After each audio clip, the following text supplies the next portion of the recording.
오늘 고린도전서 11장에 나오는 본문 말씀인데요. 원래 11장 2절부터 16절까지가 한 단락인데 읽다 보면 마음이 불편한 분들이 계실 수 있을 것 같아서 그냥 중간에 좀 잘랐습니다. 왜냐하면 이 고린도전서 11장 2절부터 16절에 나오는 이 이야기는 사도 바울이 진짜 너무했다라고 이제 하는 본문이거든요. 남녀 차별을 조장하는 본문이다. 가부장적 사고를 지지하는 것처럼 해석되거든요.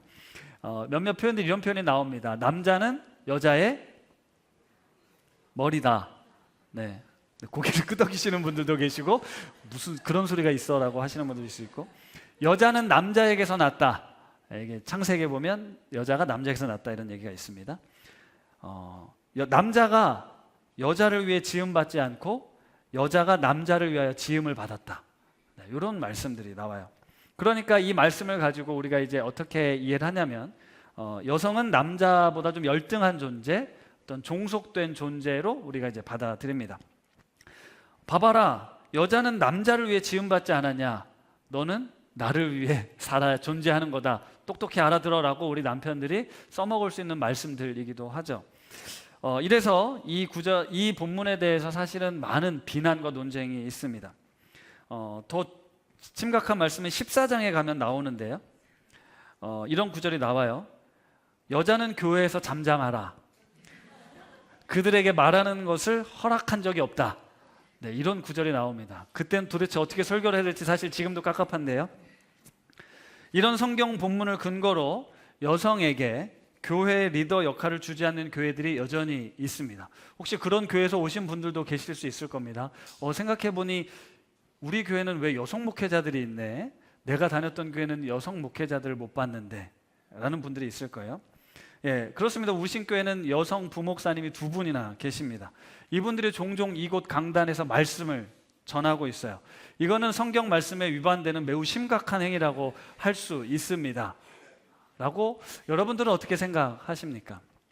이 말씀에 근거하면 여자는 교회에서 잠잠하라 했는데 목사님 왜 그들에게 발언할 권리를 주는 겁니까? 라고 따져 물을 수도 있다라는 거죠. 오늘 사도 바울이 고린도전서 11장에서 들려주고 있는 이 본문 말씀은 당시 시대 문화적 상황 배경 속에서 분명히 당연히 이해를 해야 하고요. 그리고 고린도 전서 안에서 도대체 어떤 일들이 벌어지고 있었길래 사도 바울이 이렇게 이야기를 했을까를 우리는 먼저 알아봐야 합니다. 예, 그러나 2000년이 지난 지금 우리는 그 당시 문화를 알 수 없기 때문에 오늘날의 관점에서 보면 이런 말도 안 되는 이런 억지가 어딨지라고 생각할 수 있다는 거죠. 사도 바울이 이런 주장에 대해서 남성들의 어떤 지배 질서나 어떤 가부장적 권위를 인정하고 그 제도를 유지하기 위해서 이 몇몇 구절을 가지고 함부로 주장할 것은 아니다라는 걸 먼저 말씀을 드리고 오늘 설교를 시작합니다. 사실 바울 사신서, 서신서 곳곳에 보면 여성 사역자들, 여성 리더들의 존재가 드러나 있습니다.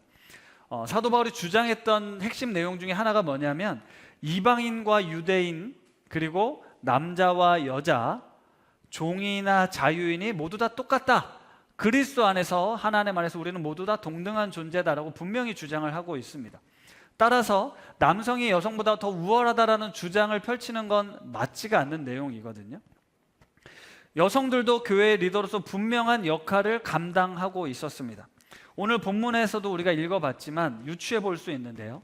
여성들이 머리에 쓴 것을 벗고 기도나 예언을 하는 것은 잘못됐다라고 표현을 하는 것을 보면 여성들이 머리에 무언가를 쓰고 기도하거나 예언을 하는 것이 가능했다라고 해석할 수 있습니다. 여기서 말하는 예언은 설교라고 이해를 하시는 게 훨씬 쉬운데요. 여성들도 머리에 당시 전통에 따라 무언가를 쓰고 설교하거나 대표로 기도할 수 있었다라는 게 당시의 문화였다라는 겁니다. 그리고 사도 바울은 당시 사람 취급을 받지 못하던 여성들이 우리 교회 공동체 안에서 역할을 할 수 있도록 그 존재를 인정받을 수 있도록 했습니다. 이게 기독교가 매우 파격적으로 보여주었던 공동체의 모습 아닙니까? 여성들의 존재를, 그 지위를 인정해 주었죠. 그래서 오늘 11장 2절에서 16절 뒷부분에 가면 사도 바울이 이런 내용을 좀 나오거든요. 한번 같이 읽어볼까요? 11절과 12절 말씀입니다. 시작.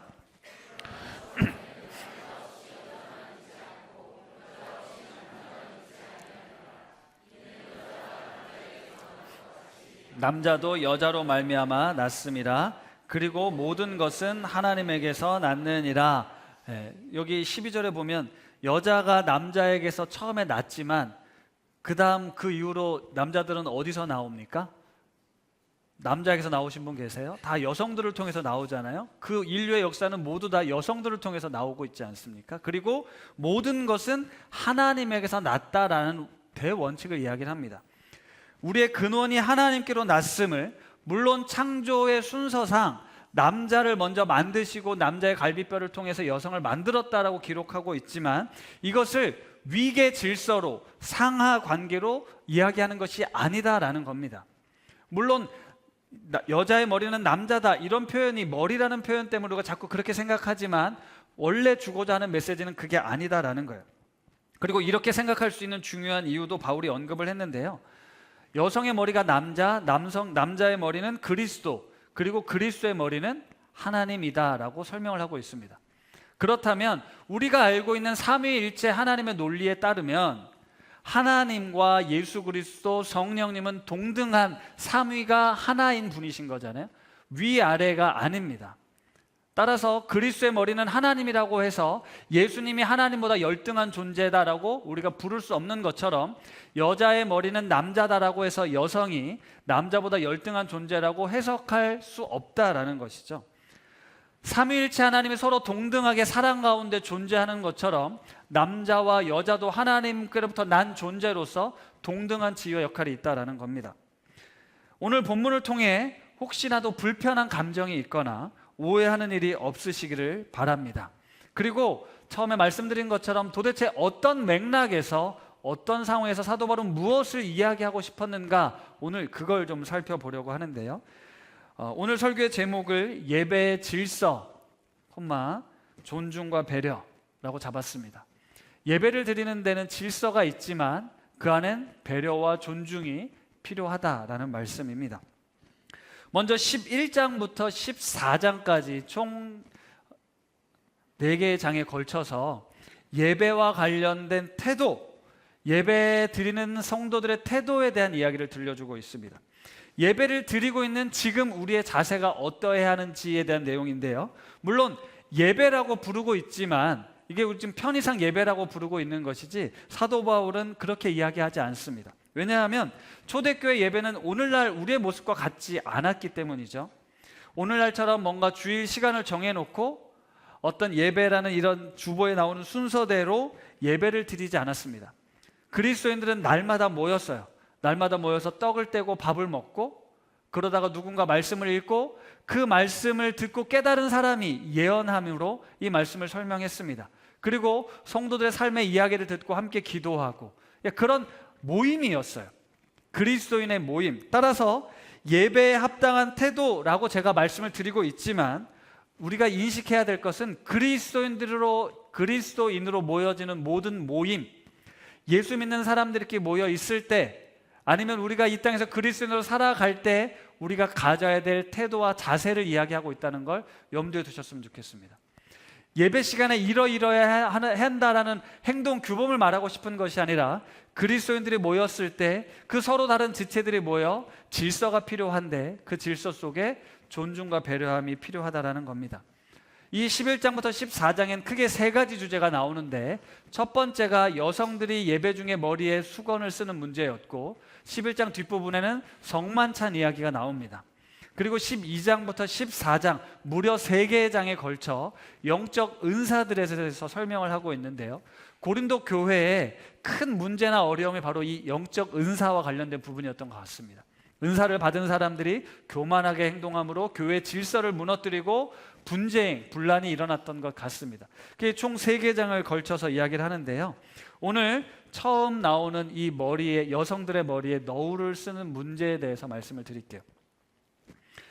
먼저는 이 편지가 쓰여진 그 당시 고린도 성도들이 이 편지를 받았을 땐 이런 이야기를 하시는구나 라고 생각했을 거라는 겁니다. 당시 사회 문화적 배경을 알지 못하는 우리로서는 왜 바울이 이런 이야기를 했을까? 이게 무슨 의미일까? 사실 저희도 설교 모임을 하면서 고민이 많았거든요. 이게 왜 이런 얘기를 하고 있는 거야? 라는 고민이 많았거든요. 그런데 이 말씀을 통해서 바울이 근본적으로 전달하고 싶었던 메시지는 무엇일까? 우리가 그 메시지에 집중해 보려고 합니다. 만약에 문자적으로 여성들이 예배를 드릴 때 머리에 너울을 쓰냐 안 쓰냐를 가지고 이야기를 하기 시작하면 지금 여기 계신 여성들은 하나님의 말씀을 위배하는 아주 심각한 범죄를 저지르고 있는 것이라고 할 수 있다는 겁니다. 지금까지도 이 말씀을 근거로 예배를 드릴 때 여성들이 너울을 쓰고 흰색 포를 쓰는 교회도 있고, 가톨릭의 미사를 드릴 때 이제 당연히 그렇게 예배를 드리지 않습니까? 다 말씀의 근거에서 말씀대로 지키는 겁니다. 우리가 하나님의 말씀대로 지킨다라고 말하고 있지만 우리 역시도 사실은 이건 우리와 맞지 않아라고 생각하는 행동 중에 하나가 이 너울을 쓰는 문제거든요. 제가 이번에 도대체 언제부터 이걸 썼는지가 궁금해서 좀 찾아봤는데요. 역사가 오래된 것 같습니다. 그리고 기독교에만 있었던 것이 아니고 다른 문화에서도 있었고요. 생각해보니까 우리나라도 그랬던 것 같아요. 옛날 여성들이 어디 밖에 나갈 때 이렇게 항상 뭘 쓰고 노출하지 않으려고 하지 않았습니까? 아주 오래된 역사예요. 근데 제가 이번에 알게 된 재미난 사실은 카톨릭에서 미사를 드릴 때 항상 다 쓰고 있지 않습니까? 근데 이게 제2차 바티칸 공의회 때 그 너울을 쓰는 관습은 이제 공식적으로 폐지가 됐어요.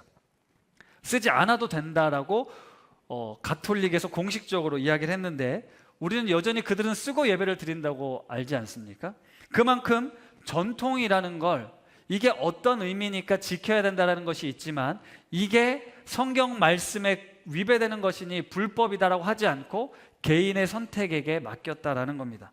이 제2차 바티칸 공의회가 1962년도에 벌어진 회의예요. 무려 60년이 지났습니다. 아주 오래전에 이 말씀에 대한 해석을 가톨릭은 그렇게 했고요. 여전히 많은 가톨릭 신자들은 이것을 전통이라는 이름으로 지켜오고 있다는 거예요. 다시 말씀드리고 싶은 건 성경에 기록된 말씀이 문자적으로 오늘날 그대로 우리가 지키지 않는 많은 분들이 있고 이걸 문자적으로 바로 적용하는 게 때로는 위험하거나 또 우리의 현실과 맞지 않는 부분이 있을 수 있다. 하나님의 말씀임에도 불구하고 이걸 좀 염두에 두시길 바랍니다. 당시에 머리에 수건을 쓰는 건 결혼한 여성들의 표식이었다고 합니다. 내가 누군가의 아내가 되었다, 누군가의 권위 아래 들어갔다, 이런 표식이 있었어요. 그래서 언제부터인지 모르겠지만 초대교회 당시에도 여성들이 너울을 쓰고 공식 모임에 참여했습니다. 이처럼 공공장소에서 결혼한 여성이 너울을 쓰는 건 도리였고 예의였다라는 거죠. 그런데 머리에 너울을 쓰지 않는 처녀나 아니면 일부 고린도 타락한 도시에서 이 매춘을 행하던 여성들은 머리에 너울을 쓰지 않았습니다. 다시 말하면 지금 이곳에 너울을 쓰지 않고 예배를 드리는 사람은 나는 성적으로 당신과 관계를 맺을 용의가 있습니다라는 걸 이야기할 수 있는 표시가 될 수 있었다라는 거예요. 아시겠지만 고린도 교회 안에는 이 성적 문란함이 믿는 사람들 안에도 너무 당연시 여겨졌던 그런 문화가 있었어요. 사도 바울이 음행을 금지했지만 당시의 문화의 저변엔 이런 성적 타락이 만연되어 있었다라는 겁니다. 따라서 여성이 너울을 쓰지 않고 공예배에 참여한다는 건 누군가를 유혹하는 행위가 될 수 있었다라는 거죠. 따라서 사도 바울은 예배 중에 너울을 쓰지 않는 여성들로 인해 예배가 방해받을 수 있기에 이런 이야기를 해준 겁니다. 또 하나가 있는데요, 여성들이 교회 안의 리더로 역할을 할 수 있다고 말씀을 드렸습니다. 여성들에게도 성령의 은사가 임하고 예언도 하고 어떤 기적이 나타납니다. 그래서 이들이 일종의 대표성을 띠고 교회에서 역할을 하기 시작한 거예요. 그런데 어느 날 남자는 머리에 너울을 쓰지 않는데 여성들은 머리를 쓰는 게 너무 불편한 거예요. 이거는 일종의 성차별이다라고 생각을 하고 저항하고자 머리에 너울을 쓰지 않은 채 공공장소에서 설교도 하고 기도를 하기 시작했습니다. 이건 교회 안에 오랫동안 내려왔던 질서를 흐트르는 행위죠. 교회의 분란을 조장할 수 있는 행위들이었습니다. 따라서 사도 바울은 그런 여성들에게 이 질서를 따라줄 것을 권면하고 있는 거예요. 재미난 건요, 그 반대의 경우도 있었어요. 남자들 중에 쓸 필요가 없는데 굳이 쓰고 와서 설교를 하거나 기도를 하는 사람들이 있었답니다. 그게 이 공동체 구성원들이 모두가 알고 있는 문화적 규범과 질서를 깨뜨리는 행위였다라는 거죠. 이걸 자유라는 이름으로, 이것을 자유를 내가 활용한다라는 이유로 교만하게 행동했던 그들을 사도 바울은 지적하고 있는 겁니다. 어쨌든 이런 모습은 교회 내 구성원들도 받아들이기가 어려운 문제였을 뿐만 아니라 당시 그리스 로마 문명의 사람들, 일반 사람들이 다 지키는 문화였어요. 여성들은 길거리에 나가든 사람들에게 보일 땐 항상 너울을 쓰고 얼굴을 가리는 게 문화였는데, 거 봐라, 교회 다니는 것들은 질서도 안 지키고 예절도 모르고 예의도 모르고 지들 마음대로 한다라고 비난받을 수 있었기 때문에 사도 바울은 교회를 지키고 교회를 보존하기 위해서 이 전통을 잘 지켜줄 것을 이야기하고 있다는 겁니다. 그런데 이걸 단순히 문화적 이야기뿐만 아니라 신학적으로도 사도 바울이 풀고 있는 거예요. 남자와 여자를 창조했던 창조의 질서까지 이야기를 합니다. 남자는 왜 머리를 가리지 않아도 되는지 신학적으로 설명을 하고, 여성은 왜 머리를 가려야 하는지 신학적으로 설명을 하고 있는데요, 저는 오늘 이 바울이 왜 신학적으로 이렇게 이야기를 했는지 따지고 싶지는 않습니다. 그걸 따지다 보면 자꾸 신학적으로 사도 바울이 가부장적 질서를 옹호한 사람처럼 느껴져서 저 안에 좀 불편함이 있으니까 이것을 따지진 않을 건데요, 그것보다 더 중요한 게 뭐냐면 사도 바울이 기본적으로 가지고 있었던 중요한 원칙, 그걸 말씀드리고자 합니다. 이미 말씀드렸어요. 나에게 자유가 있습니다. 그러나 그 자유보다 공동체의 덕을 세우는 것이 더 중요하다라는 게 사도 바울의 명확한 입장이었습니다. 너울을 쓰는 문제도 아마 그랬을 것 같아요. 공동체의 덕을 세우기 위해서 쓰지 않는 것이 좋겠다라고 권면을 하고 있는 겁니다. 그래서 바울이 13절에 이런 이야기를 합니다. 너희는 스스로 판단해라. 개인이 스스로 판단해서 선택할 문제라고 이야기를 하는 거예요. 오늘 설교 제목처럼 예배 안에 질서가 있습니다. 우리가 기본적으로 가지고 있는 질서가 있는데 그 질서를 지킴에 있어서 누군가를 배려할 때가 필요하고요, 존중해 줄 때가 필요합니다. 스스로 선택하라는 거예요. 사도 바울이 이걸 규범으로 명확하게 선언하고 무조건 써야 돼, 안 지키면 내쫓을 거야 라고 말하지 않고 이러이러하니 스스로 판단하라라고 말씀하고 있어요. 공동체 구성원들에게, 여러분들에겐 자유가 있는 걸 나도 알고 여러분도 알고 있습니다. 그러나 그 자유가 어떻게 사용되어야 할지 여러분 스스로 판단해 보십시오. 이렇게 행동하는 것이, 예배 때 이런 복장을 하는 것이, 이런 모습을 가지고 있는 것이 이 예배를 위해, 이 공동체를 위해 무엇이 더 유익한가를 스스로 판단해 보라라고 이야기를 하고 있는 겁니다. 그러니까 지금 우리는 이 말씀을 가지고 머리에 너울을 썼냐 안 썼냐로 논쟁할 필요가 없다라는 겁니다. 바울은 당시의 그런 문화적 배경, 종교적, 신학적 배경을 가지고 너울을 쓰는 게 좋겠다라고 판단을 여러분들에게 맡기고 있는 거예요. 그러면서 16절에 단호하게 마무리를 하는데요, 이 16절 말씀 같이 한번 읽겠습니다. 시작.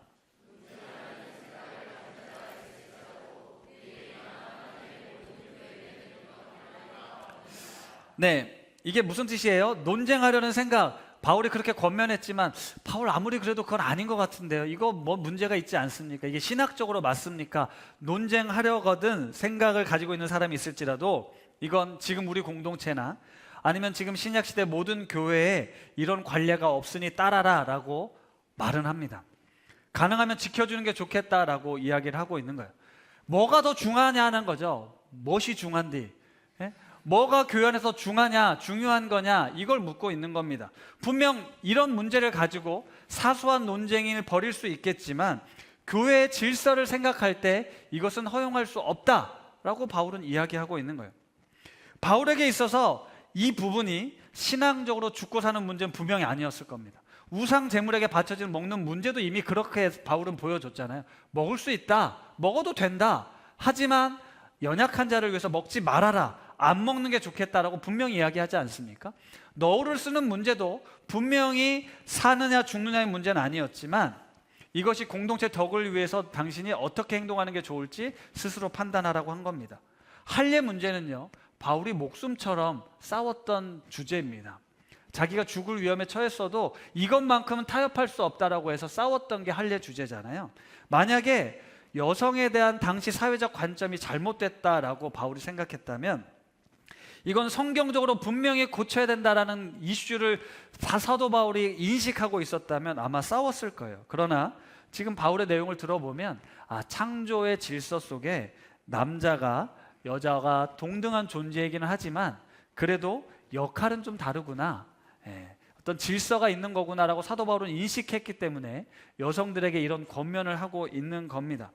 오랜 전통을 존중하는 차원에서 여성들에게 권면한 거예요. 그런데 다시 말씀드리지만 수천 년이 지난 지금 우리는 그 전통을 따르지 않아도 되는 사회를 살고 있습니다. 그래서 이 문제가 전혀 어렵지 않다라는 것. 당시 바울은 그런 관점이 있었어도 지금 우리가 이 문제를 가지고, 이 부수적인 문제를 가지고 논쟁함으로써 교회를 분란에 일으킬 필요가 없다라는 겁니다. 제가 오늘 설교를 준비하면서요, 옛날 생각을 좀 많이 해봤어요. 제가 어렸을 때부터 이제 모태 신앙이니까 제가 생활했던 경험과 오늘날은 정말 많이 바꿨습니다. 예전에 강대상은요, 함부로 갈 수 없는 곳이었습니다. 네, 신발 신고 가면 죽는다, 이런 어렸을 때 엄포를 놓기도 했습니다. 꼭 양말을 신고 슬리퍼를 신든지 그렇게 올라갔었어요. 피아노와 오르간 외에는 다른 악기는 없었습니다. 전자기타가 들어오고 드럼이 들어올 때 무슨 얘기 들었는지 기억나시죠? 이 사탄의 악기들을 가져와가지고 교회에다 성스러운 예배당에다 예배 중에 모자를 쓰는 행위들은 용납되지 않았습니다. 네, 모자 쓰신 분 없으시죠? 일부 때 얘기를 했는데 한 분이 모자를 쓰고 계셨어가지고 괜찮다고 이제 말씀을 드렸는데 나갈 때 죄송하다고도 얘기하고.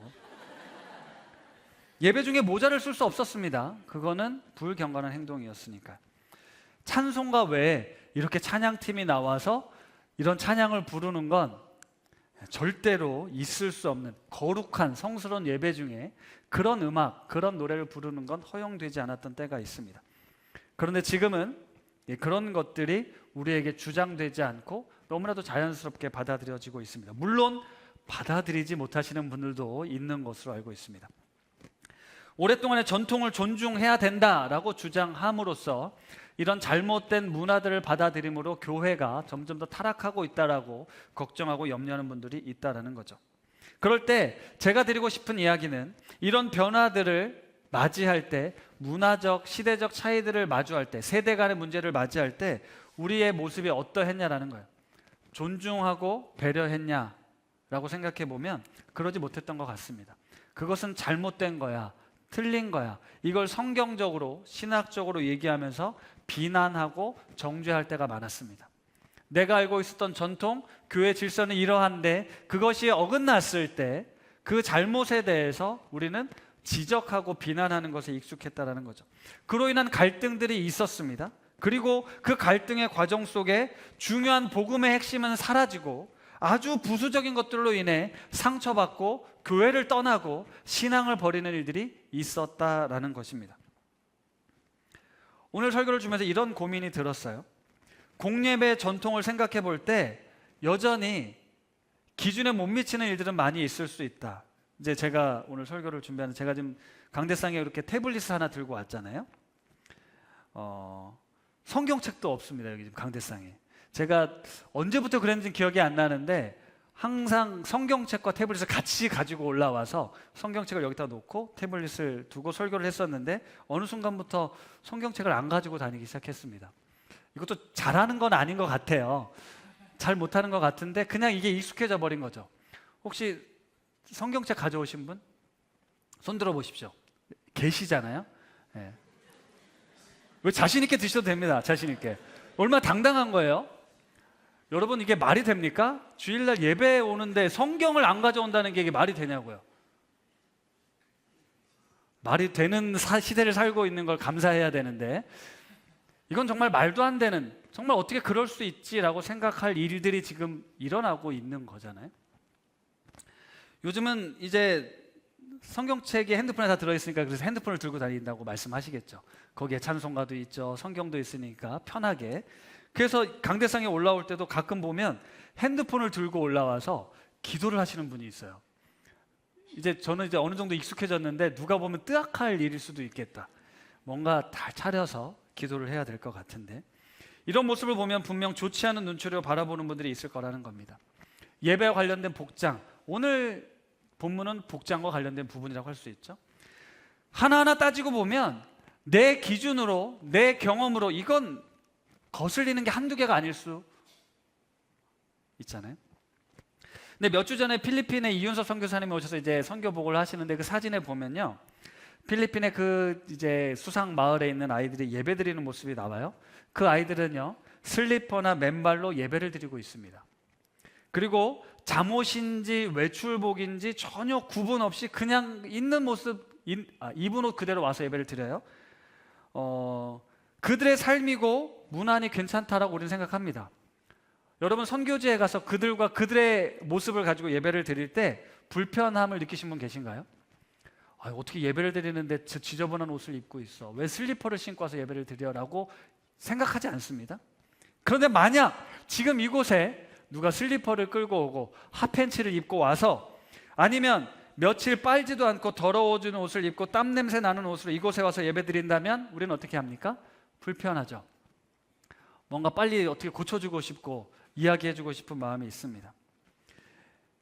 네, 우리에겐 어떤 기준을 정했을 때 그 기준과 다른 생각을 가진 사람들이 얼마든지 있을 수 있다. 그리고 상황과 환경에 따라 달라질 수 있다는 겁니다. 우리가 공통적으로 가지고 있는 기본 질서가 있지만 그 질서를 벗어나는 일들이 있을 수 있다라는 거죠. 어떻게 적용하고 어떻게 사느냐, 존중과 배려가 필요하고, 그 다음에 예배의 질서를 지킬 수 있도록 권면하는 일이 필요하다라는 말씀을 드리는 거예요. 하나님 보시기에 어떻겠냐라는 게 우리에겐 중요합니다. 하나님이 기뻐하시는 예배가 무엇일까를 생각하라는 거예요. 개인 스스로가 판단하고요, 그런 내 마음에 들지 않는 사람을 보는 내 모습도 하나님 앞에서 어떠해야 할지를 돌아보셔야 한다는 거죠. 여러분, 세상이 급속도로 변하고 있어요. 인공지능, 이 로봇 시대가 지금 수년 내에 우리의 삶을 어떻게 바꿔놓을지 모릅니다. 현실이 아닌 사이버 세상이 진짜 현실과 구분이 안 될 그런 날도 곧 올 거예요. 그런데 이렇게 시대가 바뀌고 세상이 바뀌었는데 여전히 교회 안에서는 머리에 수건을 썼니 안 썼니로 논쟁을 하고 있다면 이게 얼마나 기가 막힌 일이냐는 거예요. 교회의 본질인 복음의 본질이 지금 이 시대 이 문화에 맞게 어떻게 변화하고 어떻게 발전시켜서 성도들을, 믿지 않는 사람들을 그리스도의 공동체로 들어오게 할 것인가를 우리가 고민하고, 그것을 위해서 일종의 공부하고 이야기해도 모자랄 판국에 옛 전통을 가지고 이것이 맞니 틀리니를 가지고 교회는 여전히 갈등하고 분쟁하고 있다는 게 얼마나 이제 한심하냐라는 거죠. 우리의 미래, 우리의 앞날이 어떻게 바뀔지 모르는데 그것에 대한 대응과 준비는 되지 않고 우리는 그저 옛날 생각만, 옛 모습만 고수한다라는 것. 우리나라가 출산율 최하위, 이제 얼마 지나지 않아 이 나라는 망할 것이라는 아주 불길한 예상이 있습니다. 그래서 보통 나라들이 하는 게 뭡니까? 이민 정책을 씁니다. 많은 나라의 사람들을 받아들입니다. 그렇게 되면 다양한 인종과 언어와 문화를 가진 이들이 뒤섞이게 될 겁니다. 우리 교회도 머지않아 그런 날이 곧 올 수 있습니다. 그런 사람들이 이곳에 함께 모여 예배한다고 생각해 보십시오. 나와 다른 문화와 다른 언어를 가진 사람들이 우리 우신 공동체라는 이름으로 모였지만, 저 사람은 왜 저렇게 머리를 하고 왔어? 저렇게 옷을 입고 왔어? 왜 저런 말을 해? 라고 생각할 수 있는 일들이 충분히 있을 수 있다는 겁니다. 여러분, 다른 인종의 사람들이 오면 내가 그동안 맡지 못했던 냄새가 내 옆 사람에게서 날 수 있는 일이 생길 거라는 거죠. 그럴 때 우리는 어떻게 하나님 앞에 서 있어야겠냐라는 겁니다. 요한계시록 7장 9절에서 10절 말씀 한번 우리 같이 읽어볼까요? 시작.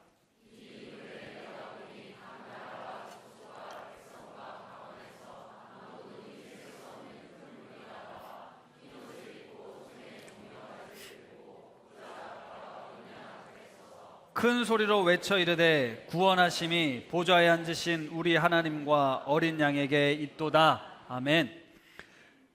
요한계시록 마지막 하나님께서 기대하시고 꿈꾸시는 예배 공동체의 모습을 보십시오. 각 나라와 족속과 백성과 방언에서 사람들이 몰려왔습니다. 큰 소리로 우리 주님의 이름을 높여드리고 있습니다.